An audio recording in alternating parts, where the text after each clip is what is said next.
Well, I finally get to see what all this Supercross hoo-ha is all about. A free invite to a big event in Sydney, and I'm in one of those boxes high above the sweating masses. I was in like Flynn.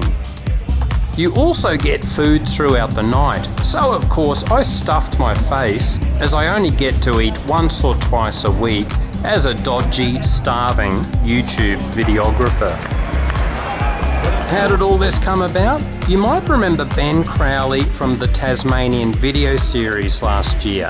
Well, he's invited me down again, and he had tickets for the Supercross in Sydney because his business, Bulk Nutrients, sponsors the WBR race team.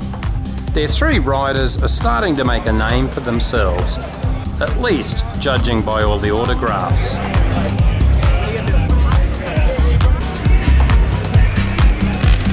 Me, I was more interested in where all these beta babes came from. Were they single? And were they attracted to tall, skinny, grey-haired guys in their 50s with slowly developing pot belly? And why were they here when there wasn't a single beta dirt bike in sight?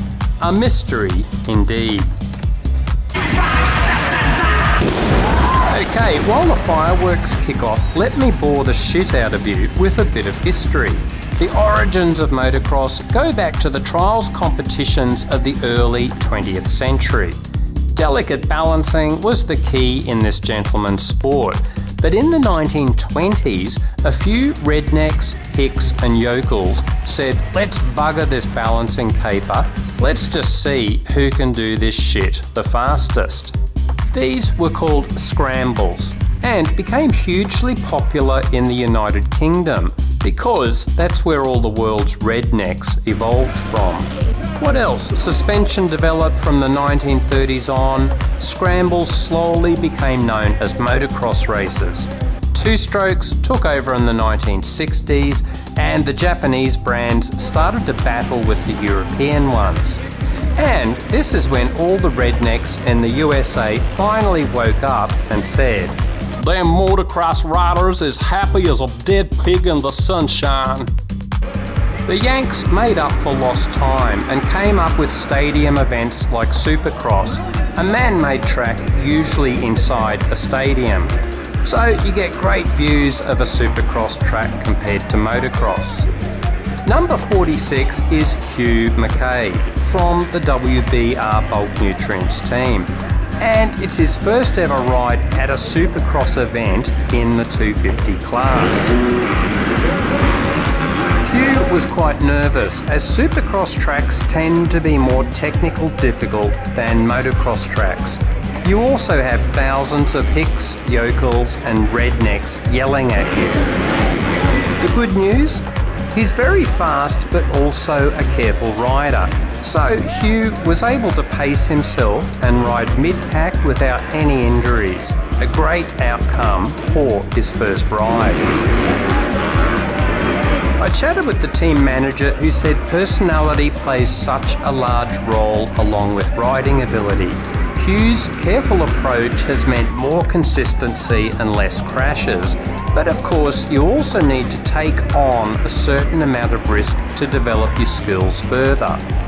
He said Hugh's approach has been a really good one, but he could just possibly dial in a bit more risk-taking still. Talking of risk-taking, Hugh's fellow rider, number 18, Aaron Tanti, errs more on the side of pushing things, which means some great results, but also some DNFs or finishing at the back of the pack after a few crashes.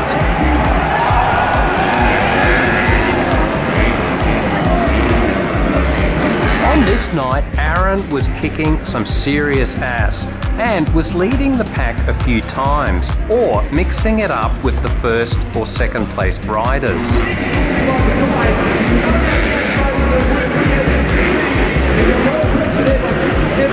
It was promising to be a great night, but then the unpredictable nature of motorsport kicked in.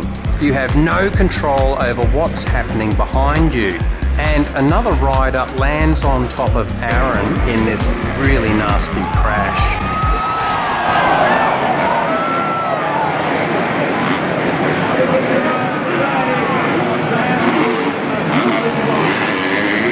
Things got very quiet in our box, and it took a long time before the results came in. Aaron had fractured his scapula, L4 in his back, 2 broken hips, and severe concussion. Good news, he's on the mend now, but won't be riding for the team in 2018. So now I can tick Supercross off my bucket list. Exciting? Hell yeah. But personally, I've always preferred to be doing a sport rather than watching it. So I don't think I'll be popping along to another event. But if spectating is your thing, I would definitely suggest giving Supercross a try. And say hi to those beta babes for me.